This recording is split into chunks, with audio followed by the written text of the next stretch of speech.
دنیا رنگ بھو میں جب انسان آنکھیں کھولتا ہے تو دنیا اسے چاروں طرف سے گھیرنا شروع کر دیتی ہے. جس طرح کنویں کا مینڈک یہ سمجھتا ہے کہ اس کی دنیا کنواں ہے، اسی طرح مگر انسان یہ سوچ لیتا ہے کہ اسے ہمیشہ اس دنیا میں رہنا ہے، اور اگر بالفرض کبھی مرنا بھی ہوگا تو فنا ہو جائے گا، ہڈیاں قطع ہو جائے گی، جسم کے اعضاء ٹکڑے ٹکڑے ہو جائیں گے، اور اس سے اس دنیا کے بارے میں کوئی سوال نہیں کیا جائے گا.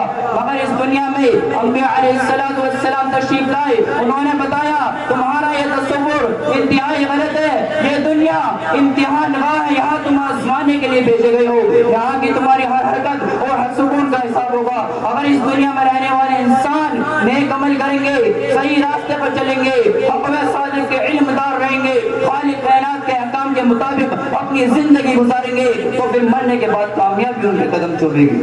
ماشاءاللہ.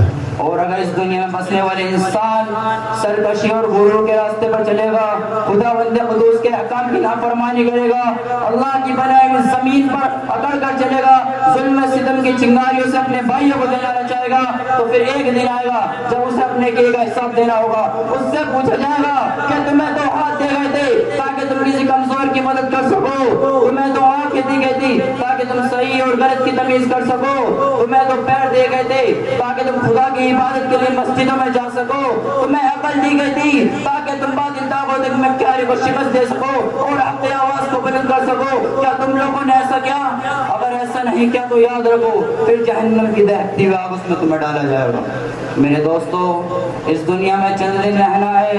بادشاہ ہو یا فقیر، سرمایہ ہو یا مزدور، قوی ہو یا کمزور، عقل مند ہو یا بے وقوف، مرد ہو یا عورت، سب کو اس دنیا کو چھوڑنی ہے. یہاں کا سیم و زر، مال دولت، جائیداد، زمین، دکان، کوٹیاں، کوئی آپ کے ساتھ نہیں جائے گی. ہمیں یہ سب چھوڑ کر ایک ایسی جگہ جانا ہے جہاں ہمارے نیک اعمال ہمیں کام دیں گے. چند پیسے جس سے ہم نے کسی غریب کی مدد کی ہو، چند رکعت نماز جو ہم نے خصوصی نیت کے ساتھ پڑھی ہو، چند میٹھی باتیں جو ہم نے کسی مجبور اور بے کس کو اطمینان دلانے کے لیے کی ہو، یہی چیزیں ہمارے ساتھ جائیں گی، اور باقی دنیا کے تمام ساز و سامان ہمارے لیے بیکار ہیں. سچ کہا ہے کہنے والے نے، تو حرص و ہوا کو چھوڑ میاں مت دیش بدیش کرے مارا، عذاب اجل کا لوٹے ہیں دن رات بجا کر نکارا، کیا بدیاں بھینسا بیل شتر کیا گونی پلہ سر بھارا، سب پھاٹ پڑا رہ جائے گا جب لاد چلے گا بندرا.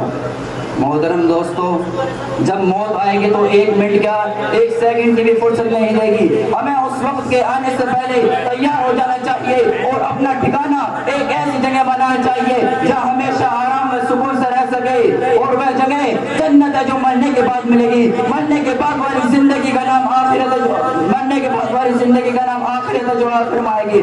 اگر ہم نے خدا کی مرضی پر اپنے کو چلایا تو ہم خوش قسمت رہیں گے، اور اگر ہم غلط راستے پر چلے ہیں تو ہم بدقسمت کہلائیں گے. اللہ تعالی ہمیں اور آپ کو صحیح راستے پر چلائے اور آخرت میں ہمارا ٹھکانہ جنت بنائے. آمین. وآخر دعوانا الحمدللہ رب العالمین.